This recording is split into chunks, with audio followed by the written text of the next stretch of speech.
Welcome to Marketing Rebels Breaking Business Barriers. You've joined us for a special series called Marketing Momentum for Mental Health. And we have Dr. Allie here today, and she's going to tell us a little bit about herself, why this topic matters to her, and why it should matter to you. Allie, welcome to the show. Thanks, Shauna. Thank you so much for having me. Yes, so I am Dr. Allie. I am the owner or CEO, as Shauna likes to remind me, of Connection Squared, which is a private practice and coaching agency that really addresses the challenges of being a neurodiverse adult, right? Whether that's social skills, dating, business communication. How the heck do I keep a schedule? That's the kind of stuff I love to talk about. And because it's stuff that honestly I have struggled with and tried over and over to find things that work. It's something I'm obsessed with trying to help with in other people. Oh my goodness, my mouth today.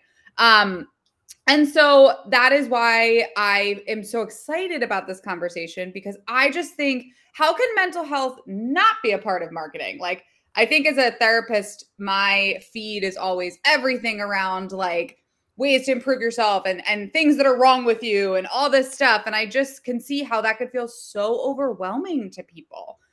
So I love that you're talking about this. And I also just love that you're talking about, wow, when I became an entrepreneur, did all of my mental health stuff just pour out of me? Like, my God, I had no idea I had so many like abandonment and rejection sensitivity challenges and honestly, time management stuff. It all just sort of came out, and all the while trying to keep this like brand or face of it being together. And so one of the things I love about working with you, Shauna, is I really think like for you, marketing's so authentic, but it's also so imperfect because we're not perfect. You don't want us to be our imposter syndrome version. And I think that's a journey I've been on for a long time, like closing that gap. Like, I don't have to be an imposter. I can just be real. And some people enjoy it and some people don't. And that's totally okay. So Absolutely. That was a very wordy intro. No, I love it, because you know what? You shed light on a lot of really important topics that are top of mind for all of our viewers, people who are just sitting here going, okay, yes, but, because there's so much always going on within and around ourselves that we need to navigate. And nobody talks about that. They say, work on your mindset. And it's like, what?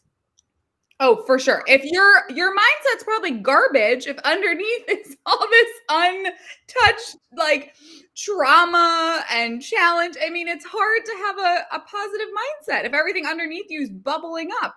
And even if, and this is something that actually I bumped into a lot, is just this idea that like, okay, I have a great mindset, and there are challenges that I need to overcome. And this was actually really crucial for me. And I like one of the things you brought up, we're going to talk about many of them, but one of them you talked about was time management. And it's not something that we've necessarily touched on yet when it comes to navigating mental health, because we think of time management as like a tactical tool, like as an extrinsic thing, but it isn't always that way for everyone. So a lot of times that can like fester. I'm going to say my difficulty with time management has led to most of my mental health challenges, right? So like, I am more anxious because I'm not getting something done. I'm not delivering for a client. And then I'm in a shame spiral. And then I go down the like, oh yeah, I maybe wasn't told that I was enough as a child. And I don't like sitting in any of that for too long, because then it feels a little victim and I want to move forward. But really, if I look at like the source of many of my challenges, it is a lot of that executive dysfunction and time management. Yeah, absolutely. Yeah. And time management, now there's a wide spectrum of how people function within that concept. On the more average perspective, you're looking at people who just need to learn tools to keep themselves accountable and moving forward. Awesome. That's great. That doesn't mean that if you don't yet have the tools, that your experiences are invalid when you feel overwhelmed, when you're feeling frustrated with not meeting deadlines or unable to manage those things. Those feelings are still very valid. And access to those tools are going to be really important and helpful in rejuvenating your mental health in that capacity.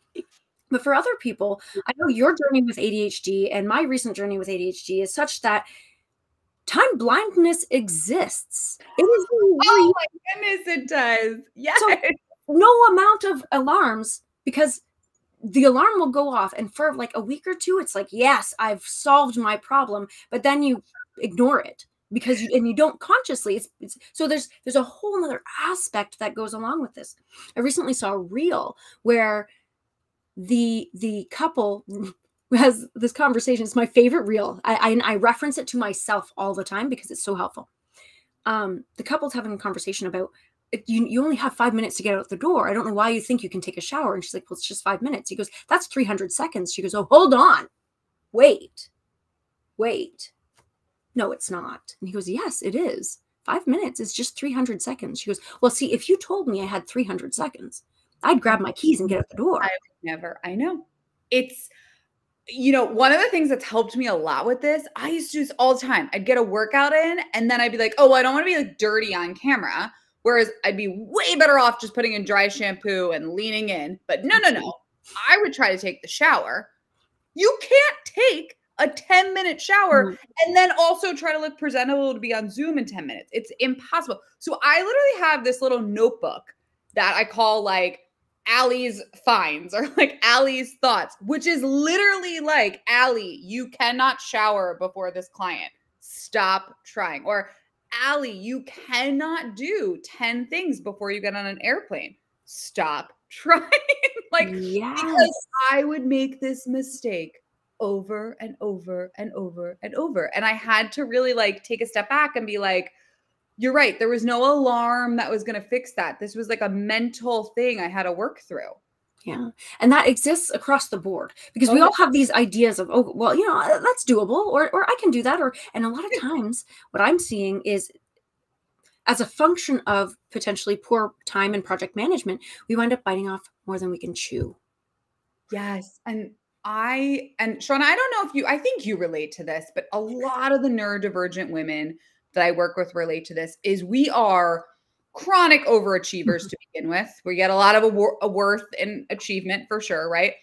But when you look at some of these women's to-do list, it is like, I don't know if an army would complete that in a full day. Like, in what world did we really think we were going to get all that done? That was a massive business shift for me, right? The whole like, and also accepting like that I don't have to do all of my thoughts. Like, I have so many awesome business ideas that I really had to start saying to myself, I can't touch them until my current business is somewhat streamlined. Like, I can't follow that dopamine right now. So that's another thing. It's like I have something called like business repository, and like, maybe I'll get to it.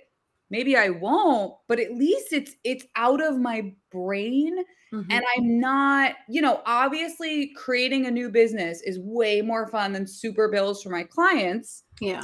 But that's not fair. I can't not give a super bill to someone that needs it, So really trying to figure out what that was too is taking time. Absolutely. And I think this is really important for people to just conceptualize, is that like we talk about things like distractibility or what did you just say? Chasing the dopamine. This is really, really important. And actually I'd like to conceptualize this again. I like to put things into perspective because one of the things that I like to approach with regards to marketing is the idea of imposter syndrome, shiny object syndrome, all of these things. These are like basic level, everybody experiences them things. And then you've got people who potentially have a neurodivergence or some other contributing factor, which could come in the form of chronic illness, mental, physical, emotional, etc. And that like exacerbates those things. That's not to diminish, again, I want to say that is not to diminish the very real experiences of imposter syndrome and shiny object syndrome, etc. But having RSD, rejection sensitivity dysphoria, is like having imposter syndrome on steroids. Totally. To leave a call and think, oh my God, they hated me, even if it went well. Oh God, yes. Is huge. Yeah. And so I just want to put this into context that like, no matter where you fall on that spectrum, nurturing your mental health and navigating that space with the support of a community, acceptance, grace, and understanding is what's going to get you to the other side, which really is the concept of water the grass on your own front lawn, and it'll be okay. Take care of yourself, nurture yourself. I think that's so true because, you know, one of the things that if we kind of bring it back to mental health and marketing, I've noticed sometimes for me personally, like I'll be listening to someone who's maybe talking about somatics, right? Which is the connection of body and brain or regulation. And they're highly dysregulated in the reel that they're filming, or they're highly dysregulated in the blog that they're giving. And it feels, for me as a neurodivergent person, that like really screws me up because I'm like, I'm going to you for help. And now I just feel like this incongruence that I can't get past. And I think to your point, like really talking about, I really believe in talking about stuff that you have personally experienced or you've researched like crazy and you really have a high understanding of, because that's what's helpful for people. It's not helpful to hear the 1 month into the journey where it's still really messy. That can be really hard if someone else is also hearing that. Absolutely. Absolutely. Now, on that note, when you're showing up in your business, because you're serving people in a very direct and vulnerable space, right? And I believe you're never not marketing. So when you're in that space, you need to market yourself in a certain way. And those feelings of dysregulation, those feelings of like intense mental load and pressure and stress and frustration, all those very real experiences are there. They don't just leave. We know that. What are some ways that you can maybe share that helps you to regulate yourself before entering that sort of vulnerable space? Yeah, I think one thing that we sometimes forget to do, you can own that something is like going on, right? Obviously, like if I'm having a truly bad mental health day, as a therapist, I think it's important, like just cancel. You may not actually be able to help people, like own that. But also, I've literally texted clients before. And again, I think I have such great clients that are also neurodivergent and very good at being in the flow, but you know, I'm going to need 20 minutes. I just need to let my dog out because if I don't, I will not be able to give you the full attention you need. Right. So really owning what's happening. But then I think, yeah, one of the things I do before getting on with clients is, showing up in any way. This is, my husband just walked in and will probably laugh in the background at me. But I have a trampoline and I really like jumping on the trampoline because it regulates you and it gets lymphatic drainage and it just feels good. Sometimes I'll go just cuddle with my puppy, right? Like I try to take intentional, honestly, mind breaks just to feel like I'm back in my body. I also, having ADHD, it's sometimes hard to pay attention. And my job is literally to pay attention to people, right? So I might have a fidget in my hand. I might have a tennis ball under my foot, right? Like that's right. That I know will just keep me engaged and listening. And I also like call that out too. I really am trying to normalize like everyone fidgets. Like, let's just own this. Yes. Totally fine. Like as long as you're not actively distracting everyone around you. Right. Yeah. So just for some perspective, this is being recorded as an audio and visual. So some people are going to be joining us on YouTube and some people will be joining us on socials and on things like Spotify where you can only hear. So for some perspective, I'm holding up a pen and my pen has a lid and I will frequently unattach the lid and reattach the lid. I do not have a clicky pen. Yeah. Because that would be distracting for my microphone. All you would hear is clicky, clicky, clicky, clicky. That would just be ridiculous. But to be able to detach and reattach my lid allows me to focus better. And just normalizing that sort of thing, I think is really powerful. In fact, I have a colleague, a friend and colleague of mine. Again, I've said this before. I want to say it again. This is not my word. This is a word from one of our other guests, Lindsay Harl-Kadat. She taught me it. It's a friend and colleague of frolic. I picture like frogs on a lily pad, like working at laptops. It's beautiful. And I think most of my coworkers are frolics. They're frolics. Yeah. Yeah. Right. It's such a good word. So she taught me, what did she teach? oh, no. So she taught me that word. Another colleague of mine, I went to an event of hers, and on each of the tables was a bucket filled with quiet fidget toys. And I just want to put it out there that like normalizing something like that is so powerful for accommodation, for inclusivity, for just never mind like having some sort of mental health junk that everyone has in their head.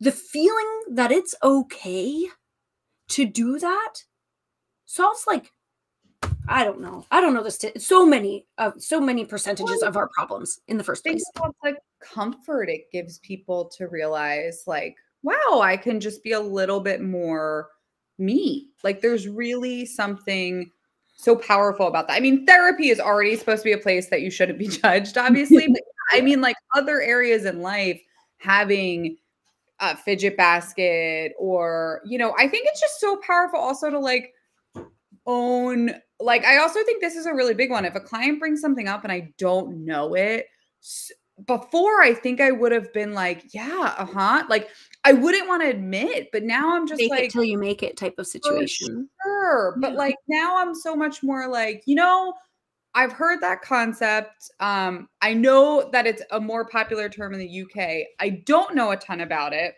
I'm a podcast person. So what I'll probably do this next week is like absorb a bunch of podcasts about this topic and then we can talk about it. And most people prefer that more. Absolutely. It's real. It's authentic. It's true to you. And so there are a few things that I've jotted down here that I think are really cool that I want to dive into. And you can take your pick as to which one we kind of do first.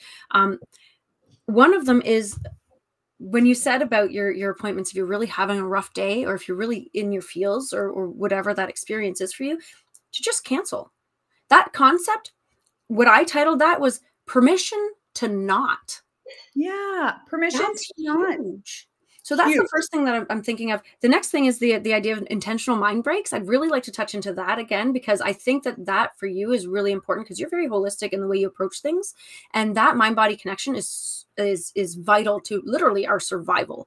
And then lastly, I think this sentence, and I wrote this down as a quote, I can be just a little bit more me. Yeah. It's huge too. So of those three, I'm going to let you take your pick. Permission to not, intentional mind breaks, or being just a little bit more me. What would you like to dive into?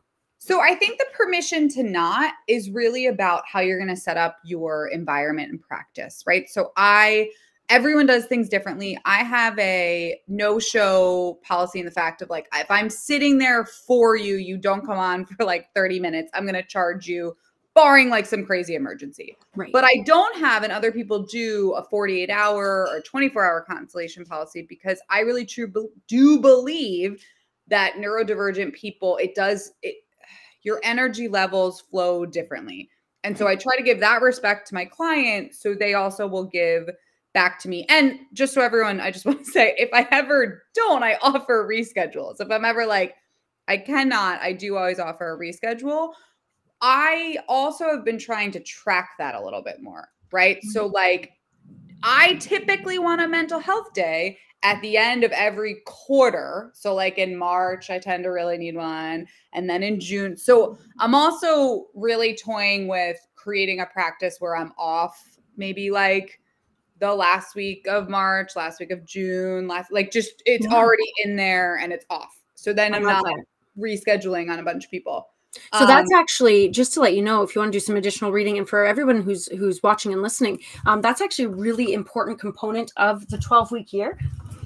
I'm sliding away. 12 Coming weeks. back. I don't 12-week year. Right here, the 12-week year by Ryan P. Moran and Michael Lennington. Okay. This is an amazing book. Putting it on my list. I'm telling you, this one, combine this with the one thing by Gary Keller, and you've got essentially what I do for my clients in their marketing management and their how they show up in the world. At the end of your 12 weeks, you take a week off. It's scheduled, it's planned, because you will have already planned your next 12 weeks. So you get that 13th week essentially as a vacay week, which is really important. Ooh, I love that. Yeah, it is so cool.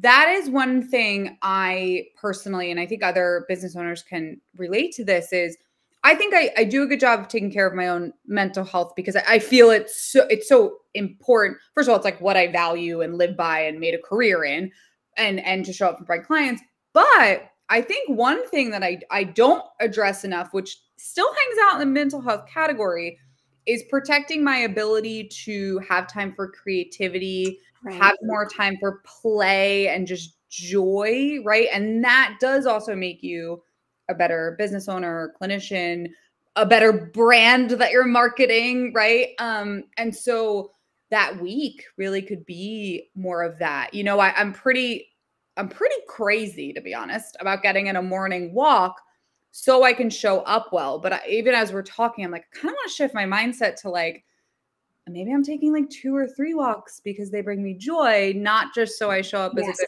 clinician. Yeah. Yes. I love that. I love that shift in dynamic, that shift in perspective. Yeah. And I mean, I want to just also put a little asterisk next to that week every quarter by saying that that's not enough. That week is a really great addition to your daily habits and how you can nurture and love yourself, which is a great lead in, PS, to those intentional mind breaks. Yes. Okay. So you know, it's funny, right? All I wished for was an all online practice. I was like, oh my God, I'll never have to drive to anyone's house. It's going to be amazing. And I have it. And I find myself so drained. Right. And I think we all can deal with this, right? Like online is wonderful. Online also means that you could work every hour of the day if you wanted to. You could schedule everyone back to back. And so I had to do it wrong enough to be like, whoa, you need lunch. Like you should take lunch, right? Like a full hour of lunch. You don't have to eat for the whole hour. Just you need an hour, right? And so I also was really loose on my boundaries of like 50-minute sessions. That's something I'm still working on. But having that 10 to 15 minutes between clients to just whatever that is. Sometimes it's I move my body. Sometimes it's I start laundry. But it has nothing to do with the client essentially, right? Like it is a time where my brain is just blank. Sometimes I put on Love is Blind for 10 minutes. But it's like, ooh, nothing of value is going in here. I'm sorry, nice. But it's, you know, it's like, I actually love that show. It's nothing, I think that show is really fun, but it's not anything that I have to like critically analyze and I can just chill. So working in those more than moments, I'm just going to push this because so many times we talk about the little moments and in this series, we will have talked about many little moments and those are valuable. Do not discount the value of that. But I challenge everyone to make more than little moments of time for you to just reconnect, jump on the trampoline, snuggle with your dog, watch Love is Blind, whatever that looks like for you. I mean, for me, honestly, I've been thinking about this a lot lately. I love Harry Potter. We know this. It's in my background. I just love it. And I know every word. I should be like a backup because I know the whole script to the movies too, right? I love the books. I'm a book person first, but movies second. And so I'm here, like I could just watch Harry Potter and just recite all of the lines without consciously being there. And that would be a great checkout. Like I just could check out for 20 minutes or whatever. Really? Yeah. Really neat. I also, don't underestimate. I say this to a lot of people. Like, I think we're taught so often, like having sound equals distraction, but for some people it doesn't actually. So sometimes even when I have a client, and I'm obviously not watching TV at all with a client, but the TV might be on really low and something about that, like body doubles me, or I might have like classical music really low, whatever, like start to look at like what does help you just sort of like stay more in the zone while you're doing what you need to do. I think that's important. Oh, man, you're so good. Look at this. What does that quote? I can be just a little bit more me. Yeah. So this is the idea of there is no one size fits all. Somebody might say the best way to connect with yourself and rejuvenate is to meditate silently. That's not going to work for everyone. And it's okay. And that's okay. Right. And I think that's really important too. Like, I don't want anyone to take away from this that we're saying that's bad advice or that's bad marketing. Because actually mindfulness has like so much research. It's a phenomenal thing. But but it could just look like sometimes when I'm jumping on the trampoline, I'm saying things I'm grateful for. I'm technically doing mindfulness. It just might not look like what you have seen, right? So I think that's important too. Like mindfulness or anything like that is really just intentionally like slowing down for a second. And that could be on a walk. That could be something more guided, and but slowing down, again, slowing down, not necessarily physically. yeah. Right? Mental and emotional slowdown. You can absolutely slow down physically, but the idea here is just like mental, emotional, physical, spiritual, whatever way makes sense to you, slow it down. It doesn't make sense for me to be completely still sometimes. That will add to my anxiety, and then I won't know what to do with myself. So I crochet, or I'll go for a walk, or I've got a balance board, and that helps my mind to slow down because it keeps my body focused on something different. Yeah. Oh my God. Being told to sit still is like my worst nightmare. Yeah. and that's okay. And for some people, a person who can't sit still is challenging. So they want to sit still and it helps them to calm down. That's okay. The point is, it's okay to be you, to do things your own way. When I'm working, I know people who, when they work, they need it completely silent. Essentially, since it came out, when I go and I hunker down to project work, I'm listening to Taylor Swift Midnight's 3 a.m. album. I listen to Taylor Swift all the time. It's Taylor Swift or like brown noise, pink noise, green noise, which is just different, tones in the background. I'm sorry, I'm getting this weird sun glare. There we go.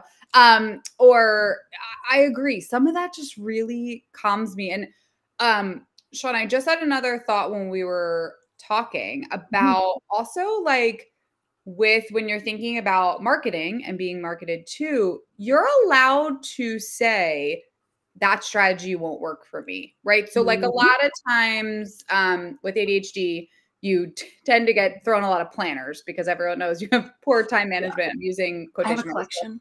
Right. And same. I love planners. I love paper. I love stickers. I love all the things. I am so that girl. And I am allowed to say like, that's cute. That's not going to work for me. And there's nothing wrong with what that person is saying either. I think that's important. I just know myself well enough to be like, that's not going to work for my brain. Yes, absolutely. And I like that too. Actually, I know myself well enough to, if you can give yourself the opportunity to reconnect with who you are. And this is actually, I've said this innumerable times, and I wouldn't be able to tell you whether I've said it in the series yet, but I've definitely said it elsewhere. But it's that concept of the two cities, authenticity and simplicity. If you can simplify your world enough to reconnect with who you are, it then makes it easier for you to simplify further and reconnect more deeply with who you are. And that cycle allows you to embody your most truest form and know whether something is or is not right for you. Yes. Yeah. And that makes a huge difference in how you're showing up in life and business, which then makes a huge difference in how you can regulate your own mental, physical, emotional health. Yes. That's amazing. The other thing I wanted to go to, we're jumping all over the place, but that's kind of classic. The permission to not, where I'm going to go back to that because you talked about tracking your cycles yearly. We talked about the 12-week year and incorporating those moments and prolonged moments of reconnection, mind and body.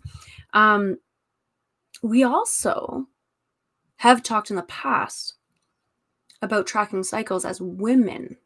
Oh, and the importance of that for our mental health. So men, join us, keep track. Okay. You need to be here too, because there are women in your life. Okay. So this is important. Women, you can resonate with this. We have monthly cycles, and they're going to impact our physical, mental, and emotional health and our energy and output within that space. Absolutely. How would you start that conversation? I think it's hard, right? Because we're not in a world where you could maybe take off the week that's happening. It would be great, but it's just not, it's a very hard.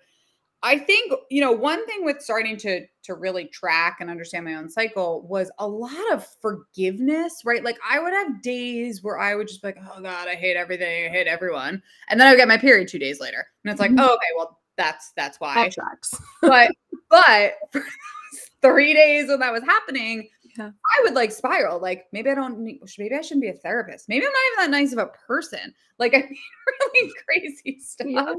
And so like, I think as simple as it is, knowing like, oh yeah, you're getting your period, it's so much easier to be like, yeah, you're just gonna see your clients today. You're not doing any extra work and it's fine. Like who cares? It's fine. Just like do the absolute bare minimum you have to. And that's it. And like on, those days when I know they're coming, I may put like a nice top on, but the rest of me is a mess. Right. And like me knowing that and giving that permission, I think is really important. As opposed to, I mean, really a large part of my life, it was like, oh, whoa, that's happening, which is crazy. But now as an adult, I'm like tracking and more aware of what goes on. Yeah. Yeah. And this sense of being present with yourself. And there's also a flip side to that. And that is to leverage the times when you're energized, right, when you are balanced, right, and giving yourself permission. Well, if it's permission to not on one side, what is it? Permission to be on the other side? Yeah, kind of. I've been talking to my husband about this more. Like, I'll be like, babe, I'm actually having one of those days where like, I'm really like just in it. I'm going to keep going because that probably means 3 days later, I'm doing the bare minimum. And I think I used to stifle that more because I would be like, oh, it's 7 p.m. I should be having dinner and watching TV with my husband. Not should. I mean, I enjoy doing those things with him. Yeah. But I've started to lean in more to like, wait, you still actually have a bunch of energy and you have a lot to do. Like, let's just keep going with that. Because you probably won't have it again in like 2 to 3 days. Right. And so there's something to be said about flow rather than what people often try to aspire for is that balance. Yeah. Right. And so I guess for your mental health and especially for the people who you're serving and for the other people who are like us in this entrepreneurial world, navigating the ups and downs, navigating the waves of being an ambitious person who wants to make an impact, differentiating between balance and flow. I really like that. And defining what it is for you. Like for me, and this schedule wouldn't work for a lot of people, I actually operate a lot better with 3 12-hour days. So that might mean that I'm seeing 8 or 9 clients, right? Saying that out loud is probably making other therapists like cringe because I think it's, I want to say the recommendation is like 5 or 6, I can't even remember, but that works for me because once I'm in flow, barring something really going wrong, I'm pretty in flow. Like I'm like, all right, this is what I'm doing today. I can do this thing. I like this thing. It's so much harder. Paperwork hour doesn't work for me. You take me out of clients and I'm supposed to do work for an hour and then go back to clients. Nope. Yeah. But all Friday morning to kind of do what I need to do works for me. I might procrastinate 2 of those hours, but I have all of Friday to get done all the stuff that the clients need.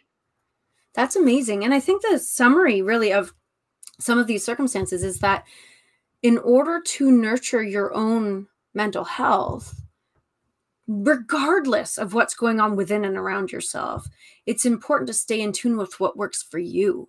Yes. And to stop caring about what other people think. Right.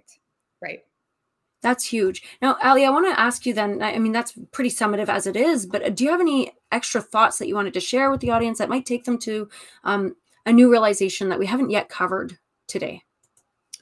No, I just think, again, Shauna, like the whole point of this series, right? I think it's beautiful is like, you can't really like separate yourself from your mental health. And I'm also someone that loves like communication and mental health comes out in your communication, right? How you're feeling might come out on your face or your body language or your tone. So really like cleaning up your garden, right? And looking at what's happening. And it doesn't have to be perfect. Like I believe everyone's on a journey, but even just knowing what's disrupting your garden is important.